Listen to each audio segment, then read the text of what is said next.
Hello everyone, নিয়ে চলে আসলাম Diwali special আরও একটা ব্লগ ভিডিও। সন্ধ্যাবেলা চা করছি আর জানলা দিয়ে দেখছি তখনই অলরেডি লোকজন ঠাকুর দেখতে বেরিয়ে গেছে। আমাদের এখানে কালী পুজোর পরের দিন থেকে ভাইয়ের ফোঁটার পরের দিন পর্যন্ত প্রত্যেকে ঠাকুর দেখার প্রচণ্ড ভিড় থাকে।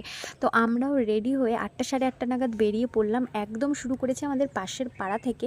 এখানে খুব সুন্দর করেছে, মানে স্বাধীনতা সংগ্রামীদের ওপর অনেক সুন্দর সুন্দর এখানে লেখা।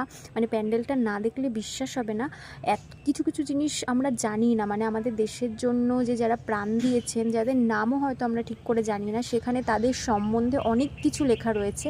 অসাধারণ লাগছিল প্যান্ডেলটা।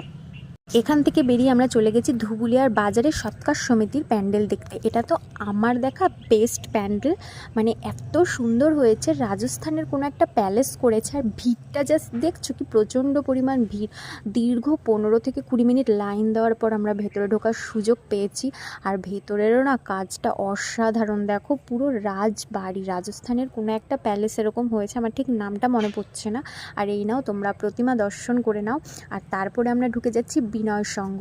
আর এই বিনয় সঙ্গে জাস্ট ছোট্ট একটা চন্দ্রনগরের লাইটিং হয়েছে। বিনয় সংঘটাও সুন্দর, বেশ খারাপ না, সেরকম ভালোই। আর ভিড়টা দেখেছো কি প্রচণ্ড পরিমাণ ভিড়।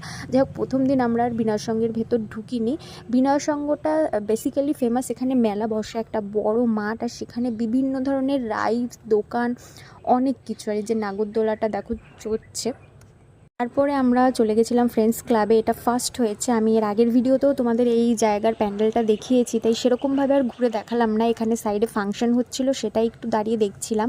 আর প্যান্ডেলটাও তোমাদের এক ঝলক দেখিয়ে দিলাম, কারণ এই প্যান্ডেলটা অলরেডি আগে তোমাদের সাথে আমি শেয়ার করেছি। ব্যাস কটাই প্যান্ডেল দেখে তারপরে বড়মা দর্শন করে বাড়ির দিকে রওনা হচ্ছি। বাকি ভিডিও আসছে নেক্সট ব্লগে।